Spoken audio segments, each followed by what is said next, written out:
Assalamualaikum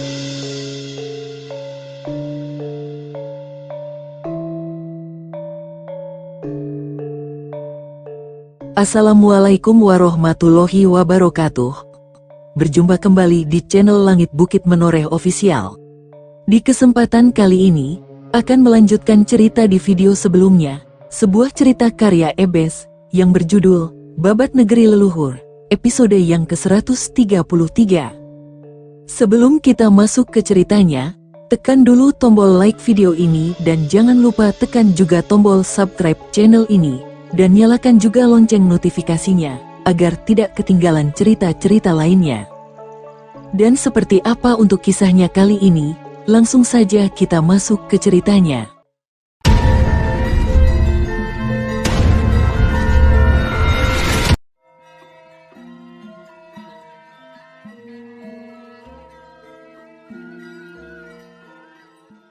Panji Watugunung segera merapal ajian Halimun lalu menggenggam tangan kedua istrinya. Sebentuk sinar kehijauan membungkus tubuh Panji Watugunung dan kedua istrinya. Tak lama kemudian mereka menghilang. Senopati Warigalit yang melihat kejadian itu langsung mendekati sang kepala keamanan dermaga untuk menanyakan lebih lanjut tentang berita itu. Panji Watugunung muncul di tengah-tengah puing-puing bangunan istana Daha yang hangus terbakar.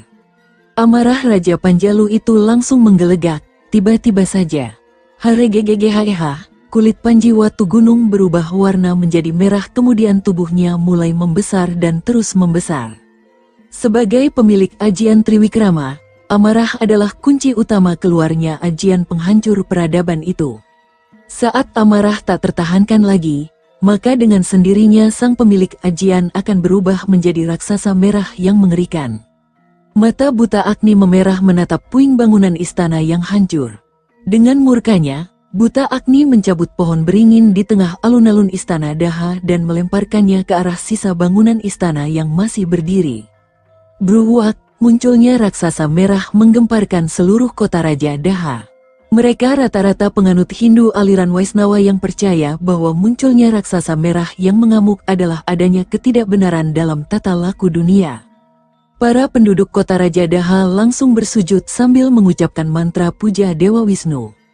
Dewi Anggarawati, Ayu Galuh, Dewi Naganingrum, Ratna Pitaloka dan Sekar Mayang yang mendengar adanya raksasa merah saling berpandangan sejenak lantas sekuat tenaga berlari menuju ke arah istana Daha. Mereka tahu raksasa merah yang sedang mengamuk itu adalah puncak kemarahan Panji Watugunung. Meski dengan sedikit kesulitan karena sedang mengandung, Dewi Naganingrum, Ratna Pitaloka dan Sekar Mayang tetap berlari mengikuti langkah Dewi Anggarawati dan Ayu Galuh. Di sana, Dewi Srimpi dan Cempluk Rarasunti tengah kebingungan dengan cara menenangkan hati Panji Watugunung yang berubah menjadi buta Agni. Kang Mas Prabu Jayangrana, hentikan amarahmu Kang Mas. Apa Kang Mas Prabu ingin menghancurkan seisi kota Dahanapura? Hentikan Kang Mas Prabu. Aku mohon, teriak Dewi Anggarawati dengan penuh kesedihan. Buta Agni segera menoleh ke arah suara Dewi Anggarawati. Raksasa merah itu segera berjalan mendekati mereka bertujuh. Perlahan dia berjongkok di depan ketujuh istrinya. Ini penghinaan untuk kerajaan Panjalu, Dinda, tak akan aku maafkan. Hark, jawab buta Agni dengan lantang. Aku mengerti apa yang tengah kau rasakan Kang Mas Prabu. Tapi lihatlah, aku dan keluargamu semua masih selamat, ujar Dewi Anggarawati sambil mengangguk. Buta Agni membuka kedua telapak tangannya. Dewi Anggarawati, Ayu Galuh, Dewi Naganingrum, Ratna Pitaloka, Sekar Mayang, Dewi Srimpi dan Cempluk Rarasunti segera melangkah ke telapak tangan buta Agni. Lalu raksasa merah itu berdiri. Lihatlah Kang Mas Prabu, penduduk kota Raja Daha masih menghormatimu, masih menyembahmu. Hancurnya istana ini masih bisa kita bangun kembali. Aku mohon padamu Kang Mas Prabu, jangan luapkan amarahmu. Lihatlah para rakyat Panjalu, bujuk Dewi Anggarawati sambil menangkupkan kedua tangannya di depan dada. Para istri Panji Watugunung yang lain pun juga melakukan hal yang sama. Buta Agni mengedarkan pandangannya ke sekeliling kota Raja Daha.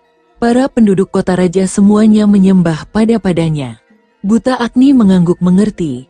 Perlahan dia menurunkan ketujuh istrinya di samping puing bangunan istana Daha.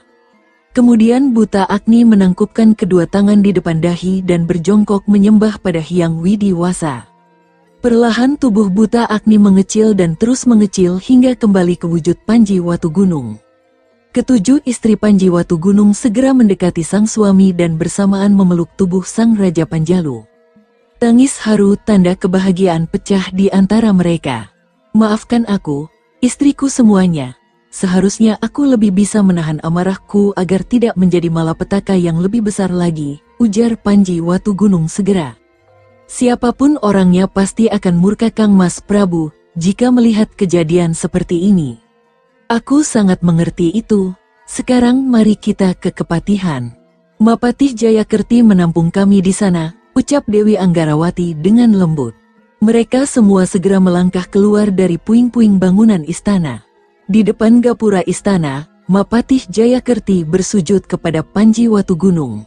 "Mohon jatuhkan hukuman mati untuk hamba Gusti Prabu." Jayakerti lalai menjalankan tugas menjaga keamanan dan ketertiban istana Daha, ujar Mapatih Jayakerti sambil membenamkan wajahnya dalam-dalam, tak berani menatap ke arah Panji Watu Gunung. "Sudahlah Paman Jayakerti, yang penting semuanya selamat. Kita ke Kepatihan dulu untuk menentukan langkah apa yang harus dilakukan ke depannya.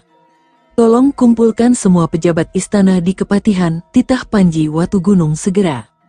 "Sendiko dawuh Gusti Prabu," ujar Mapatih Jayakerti dengan cepat. Setelah mengeluarkan perintah, Panji Watu Gunung bersama ketujuh istrinya melangkah menuju ke Kepatihan Daha. Kedatangan Panji Watu Gunung disambut dengan sukacita para abdi dalam dan dayang istana yang untuk sementara berdiam di Kepatihan, menunggu keputusan dari Panji Watu Gunung. Usai membersihkan diri dan berganti baju, Panji Watu Gunung menerima pisauanan para pejabat istana Daha beserta para perwira tinggi prajurit seperti Senopati Narapraja dan Senopati Warigalit di Serambi Kepatihan.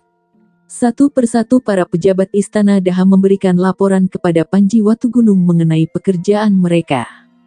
Selanjutnya para perwira tinggi prajurit Panjalu pun menyampaikan berita-berita yang mereka miliki. Sampai pada giliran Senopati Narapraja, perwira tinggi itu segera menyembah pada Panji Watu Gunung. "Mohon ampun Gusti Prabu, mengenai pelarian Empu Rikma Jenar, sedikit banyak dari laporan para prajurit yang hamba sebar, semua petunjuk mengarah ke Kadipaten Seloageng. Hamba tidak tahu apakah Seloageng hanya sebagai daerah yang dilewati atau menjadi tempat persembunyian dari Empu Rikma Jenar," lapor Senopati Narapraja sambil menghormat pada Panji Watu Gunung. Keparat bau tanah itu benar-benar licik. Senopati Narapraja terus cari jejak pelarian Empu Rikma Jenar sampai ketemu. "Dia tak akan kuampuni. Dengarkan aku, mungkin banyak di antara kalian yang belum tahu bahwa dalang dari semua peristiwa yang terjadi di Istana Daha akhir-akhir ini adalah Empu Rikma Jenar." Mendengar ucapan Panji Watu Gunung, semua pejabat Istana Daha langsung terperangah seolah tak percaya dengan apa yang baru saja mereka dengar. "Mungkin kalian tidak akan percaya dengan apa yang baru aku katakan, tapi semua bukti dan pengakuan dari aku Cempaka adalah bukti kuat dari kebusukan Empu Rikma Jenar. Sekarang yang sama pentingnya untuk keluarga istana. Aku akan tetap membangun kembali Istana Daha sebagai peninggalan dari Gusti Prabu Samarawijaya. Namun mungkin ini sudah menjadi takdir dari Sang Hyang Tunggal bahwa untuk selanjutnya pemerintahan kerajaan Panjalu akan dijalankan dari Istana Katang-Katang di Kadiri," titah Panji Watu Gunung yang membuat seluruh pejabat istana dan para perwira tinggi prajurit Panjalu berjongkok pada Panji Watu Gunung segera. "Sendiko dawuh Gusti Prabu Jayangrana, mulai hari itu, pusat pemerintahan kerajaan Panjalu bergeser ke timur, ke wilayah Kadiri. Seluruh atribut istana termasuk singgasana kerajaan Panjalu dipindahkan ke Kadiri." Adipati Tejo Sumirat merengut mendengar laporan Telik Sandi yang dia tugaskan untuk memata-matai wilayah perbatasan dengan Jenggala. "Apa kau yakin dia orangnya?" tanya Adipati Seloageng itu sambil mengelus jenggotnya yang mulai memutih.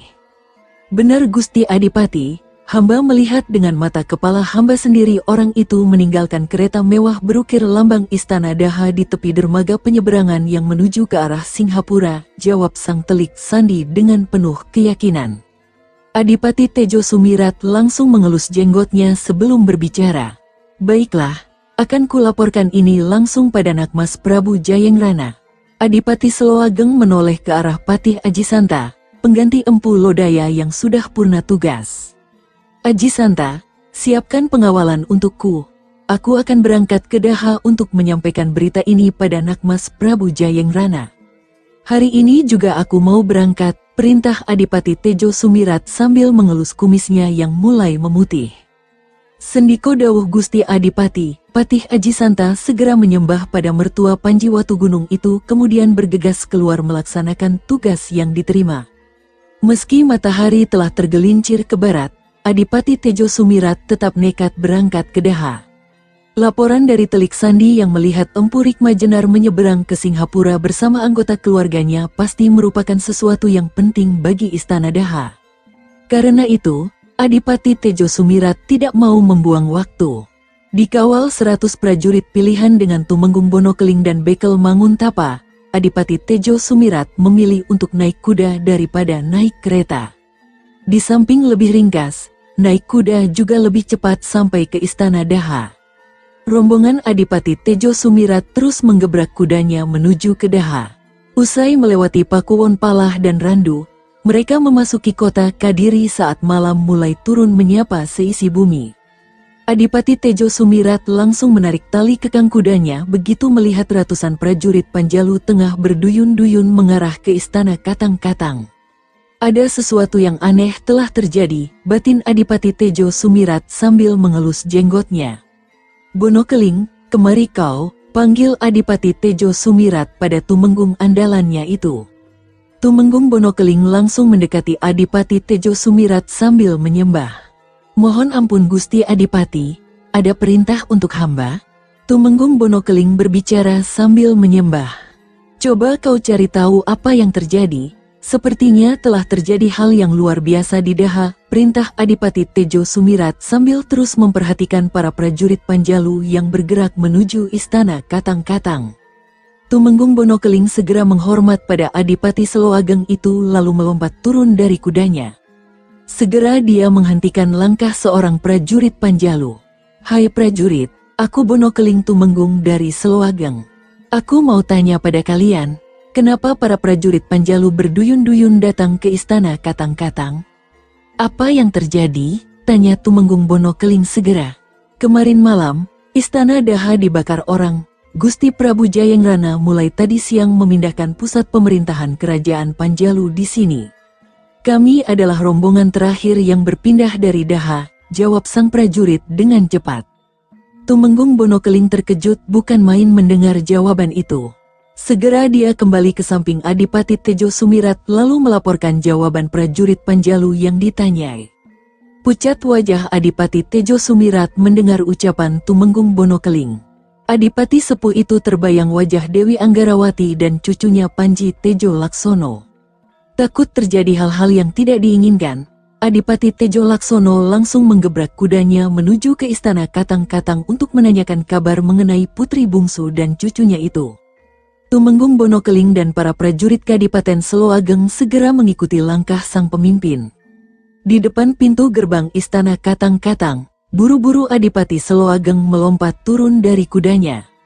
Sang prajurit penjaga gerbang istana yang mengenal baik Adipati Tejo Sumirat langsung memberikan jalan bagi sang mertua Raja Panjalu itu segera. Namun Tumenggung Bonokeling dan para prajurit Kadipaten Seloageng tidak boleh masuk ke dalam istana.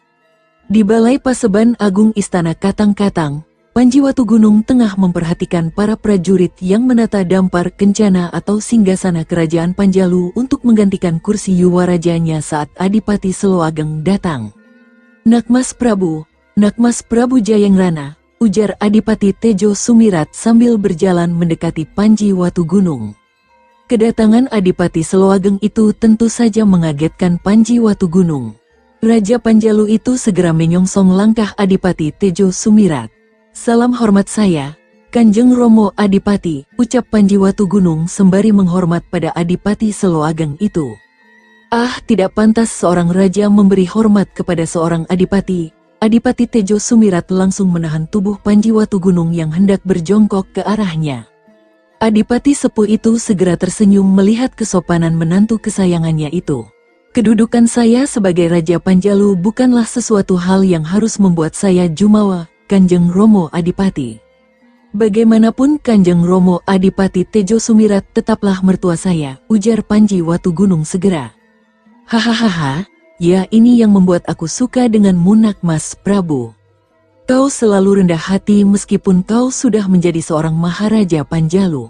Anggarawati sangat beruntung memiliki suami sepertimu. Nakmas Prabu, bagaimana nasib putri bungsu dan cucuku? Apa mereka baik-baik saja? Ku dengar istana Daha baru saja kebakaran. Adipati Tejo Sumirat langsung menatap wajah tampan Panji Watugunung seakan mencari jawaban atas pertanyaan-pertanyaannya. Kanjeng Romo Adipati tidak perlu khawatir. Panji Tejo Laksono dan Dinda Anggarawati baik-baik saja.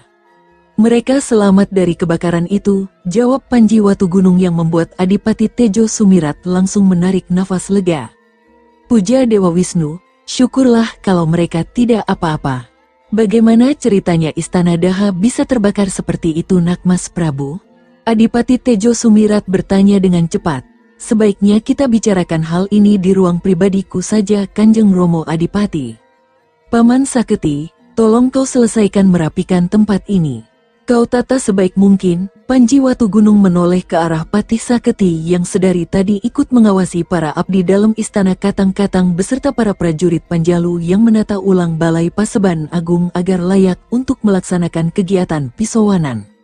Sendiko dawuh Gusti Prabu, Patih Saketi segera menghormat pada Panji Watugunung. Raja Panjalu itu segera berjalan menuju ke ruang pribadi raja diikuti oleh Adipati Tejo Sumirat. Usai duduk bersila di lantai ruang pribadi raja, Panji Watugunung segera menceritakan tentang kejadian yang baru saja menimpa istana Daha.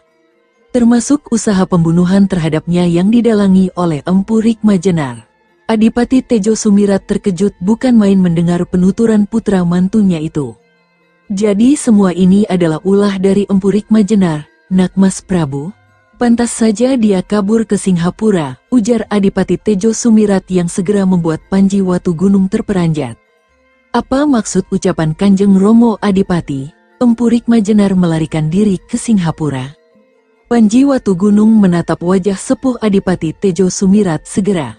Begini Nakmas Prabu Jayangrana, tadi siang Telik Sandi yang aku utus untuk memata-matai wilayah perbatasan kita dengan Jenggala, melaporkan bahwa dia melihat Empu Rikma Jenar dan keluarganya menyeberangi Sungai Brantas menuju ke wilayah Singhasari.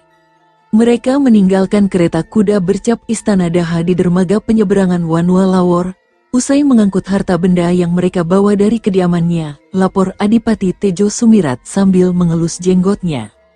Dasar rubah tua keparat, apa Kanjeng Romo Adipati tahu kenapa dia memilih untuk melarikan diri ke Singhapura? Tanya Panji Watugunung yang tidak menemukan alasan mengapa Empu Rikma Jenar memilih untuk kabur ke wilayah timur tanah perdikan Lodaya itu. Seingatku Nakmas Prabu, Empu Rikma Jenar mempunyai kakak yang menjadi patih Kadipaten Singhapura yang juga merupakan mertua Adipati Singhapura sekarang, Adipati Damar Galih. Dan mungkin juga dia ke sana karena merasa aman di wilayah Jenggala karena dia tahu Nakmas Prabu Jayangrana telah membuat perjanjian dengan Dewi Kilisuci untuk tidak melakukan peperangan dengan pihak Jenggala. Telah mendalam dari Adipati Tejo Sumirat membuat Panji Watugunung terdiam sejenak. Usai menghela nafas berat, Panji Watugunung segera berucap dengan tegas. Bagaimanapun, aku tidak akan melepaskan Empu Rikma Jenar dengan semudah itu Kanjeng Romo Adipati. Ulahnya yang membakar istana Daha benar-benar seperti mencoreng arang ke mukaku. Tak akan kubiarkan dia meski kabur ke wilayah Jenggala. Kalaupun Jenggala berani mengangkat senjata untuk melindunginya, aku tidak takut sama sekali, ucap Panji Watugunung dengan tegas. Adipati Tejo Sumirat langsung manggut-manggut mengerti apa yang dirasakan oleh Panji Watugunung. Kau benar Nakmas Prabu. Jika memang Kadipaten Singhapura berniat untuk melindungi Empu Rikma Jenar, serbu saja mereka karena berani menyembunyikan buronan pemerintah Panjalu. Bila kau butuh bantuanku, bilang saja, akan kusiapkan pasukan untuk menggempur Kadipaten Singhapura, ujar Adipati Tejo Sumirat berapi-api. Dia masih merasa kesal dengan ulah Empu Rikmajenar yang sempat membuat putri dan cucu kesayangannya dalam bahaya. Panji Watugunung langsung tersenyum lebar mendengar omongan Adipati Tejo Sumirat. Sebuah ide melintas di pikirannya, Kanjeng Romo Adipati sungguh pintar. Aku saja tidak sampai memikirkan ini. Kalau begitu, Kanjeng Romo Adipati siapkan pasukan untuk bersiaga. Akan kugunakan itu sebagai senjata untuk mengancam Adipati Singhapura agar mau menyerahkan Empu Rikmajenar, ujar Panji Watugunung sembari tersenyum. Pembicaraan antara mertua dan menantu itu berlangsung hingga larut malam. Malam itu, Adipati Tejo Sumirat menginap di balai tamu istana Katang-Katang. Dewi Anggarawati begitu senang dengan kedatangan ayahnya. Permaisuri pertama Panji Watugunung itu menyiapkan sendiri segala keperluan Adipati Tejo Sumirat sebagai wujud baktinya kepada sang ayah. Jauh di kota Kadipaten Singhapura, tepatnya di rumah Empu Sogatan, Empu Rikmajenar tengah berhadapan dengan Adipati Damargalih yang diundang Empu Sogatan untuk datang ke rumahnya. "Nak Mas Adipati, aku mengundangmu kemari karena ada satu hal penting yang ingin ku bicarakan denganmu. Tolong dengar aku baik-baik. Ini adalah Empu Rikmajenar, adik kandungku yang berarti juga mertuamu. Kedatangannya kemari untuk meminta perlindungan kepadaku dari kejaran para prajurit Panjalu. Aku hanya orang tua yang lemah, mana mungkin bisa melindungi adikku dari musuh-musuhnya. Karena itu aku meminta bantuanmu untuk melindungi keberadaan adikku di Kadipaten Singhapura ini. Apa kau bisa mengabulkan permintaan orang tua ini?" Empu Sogatan menatap wajah Adipati Damargalih dengan penuh harap. Tunggu sebentar Kanjeng Romo, aku bisa saja memberikan perlindungan kepada siapapun yang ingin tinggal di Singhapura ini. Asal dia jelas dan bukan pelaku tindak kejahatan serius dari daerah asalnya. Sekarang aku tanya Paman Empu Rikmajenar, hal apa yang membuat Paman harus pergi dari Daha? Katakan sejujurnya, tanya Adipati Damargalih segera. "Mohon ampun Gusti Adipati, orang tua ini difitnah oleh keponakan hamba sendiri. Hamba dituduh mendalangi pemberontakan yang terjadi di kerajaan Panjalu hingga menyiapkan kelompok pembunuh untuk menghabisi nyawa Prabu Jayengrana. Oleh karena itu hamba terpaksa melarikan diri dari istana Daha untuk meminta perlindungan kepada Kakang Empu Sogatan ini karena para prajurit Panjalu memburu hamba," ujar Empu Rikmajenar dengan muka memelasnya. "Kalau begitu masalahnya, aku bersedia memberikan jaminan perlindungan kepadamu Paman Empu Rikmajenar. Selama Paman ada di wilayah Kadipaten Singhapura, pasukan Panjalu tidak akan bisa menyentuh kulit Paman," tutur Adipati Damargalih segera.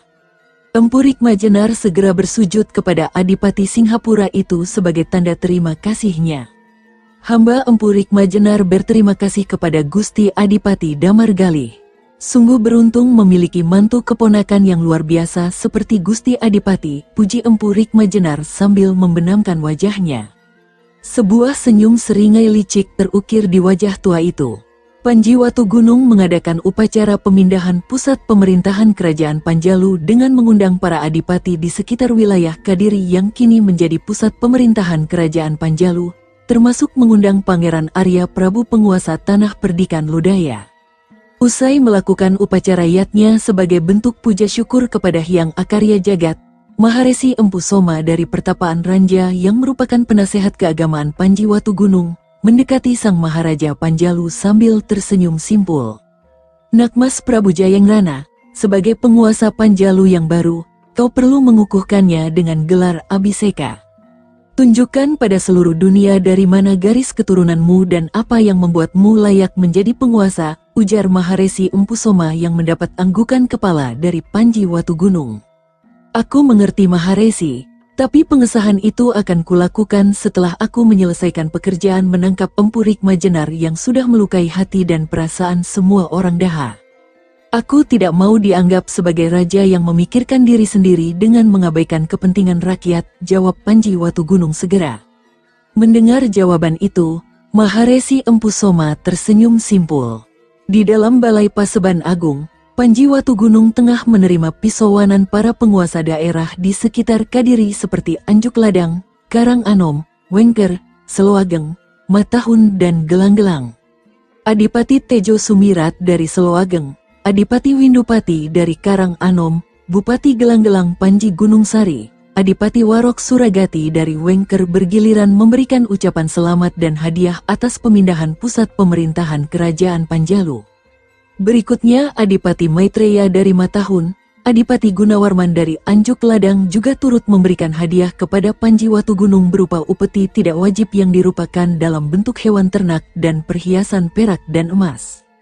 Panji Watugunung mengatakan bahwa dia sangat berterima kasih kepada para penguasa daerah yang sudah mendukung segala keputusannya dan berjanji akan segera membangun kembali Istana Daha dengan hadiah yang mereka berikan.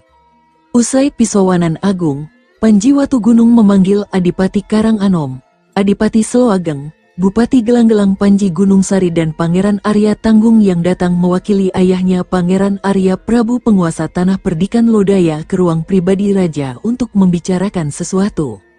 Maksudku memanggil Kanjeng Romo Adipati Tejo Sumirat, Romo Bupati-Bupati Gunung Sari, Adimas Arya Tanggung dan kau Adipati Windupati kemari, adalah aku ingin meminta bantuan kalian semua.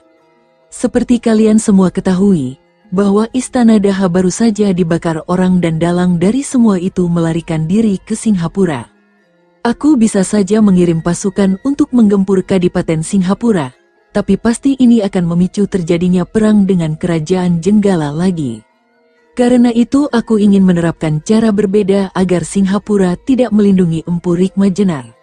Aku minta kalian semua melarang para pedagang untuk melakukan perdagangan dengan Singhapura sebagai bentuk awal perang tanpa pertumpahan darah kita.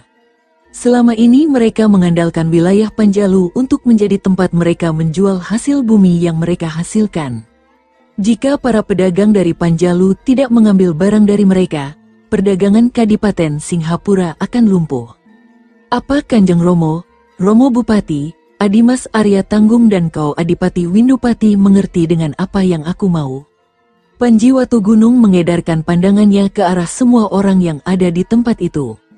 Aku mengerti apa maumu, Nak Mas Prabu, tapi bagaimana caranya menangkap Empu Rikma Jenar jika kita tidak menyerang ke Singhapura?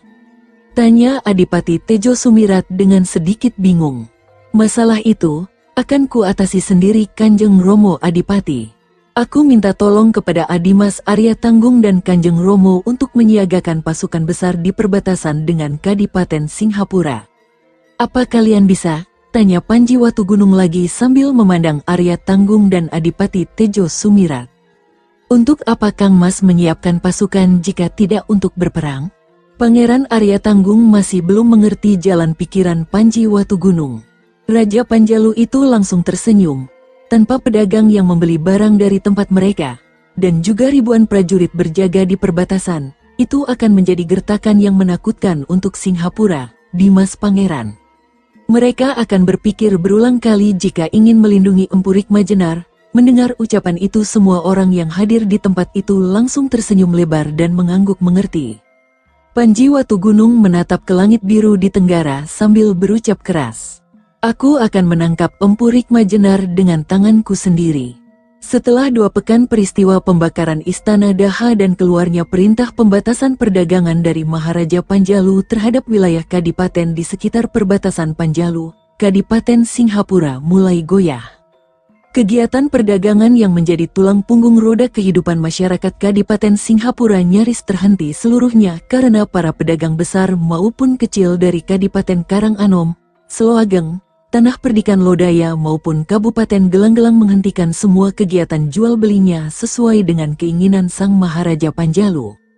Walaupun masih ada sedikit perdagangan dengan kadipaten lain dari wilayah Jenggala, namun langkah penghentian perdagangan dari kadipaten-kadipaten di wilayah Panjalu sanggup melumpuhkan kegiatan perdagangan di seluruh wilayah Kadipaten Singhapura.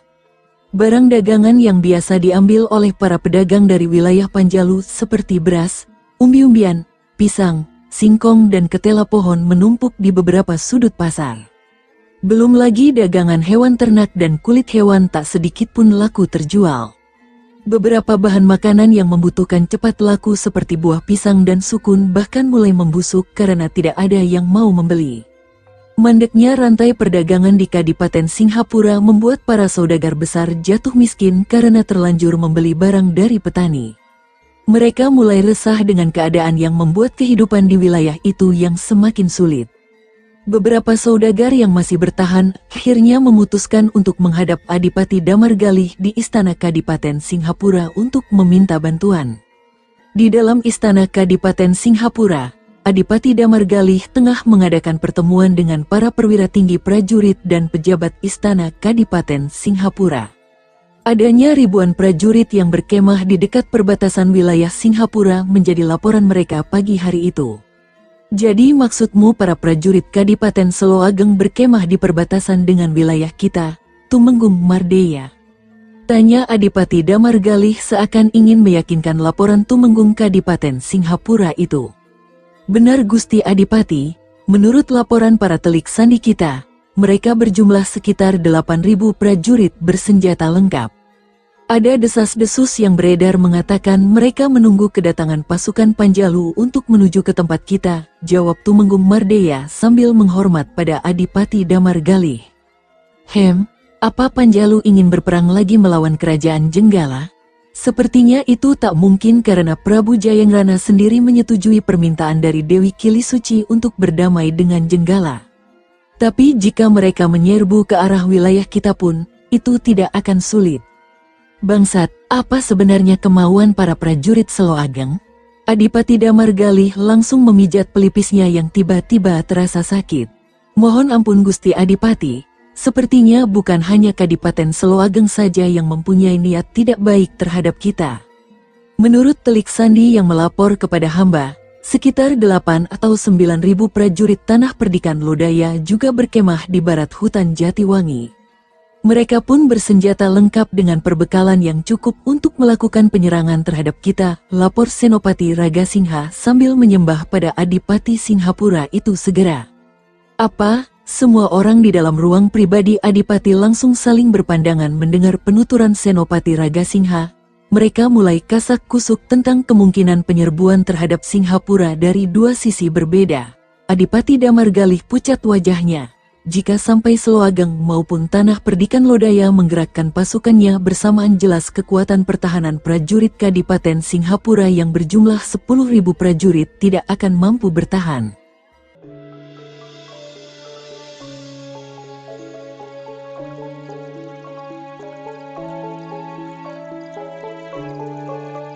Sahabat pendengar setia Langit Bukit Menoreh ofisial yang berbahagia, sampai di sini dulu ceritanya.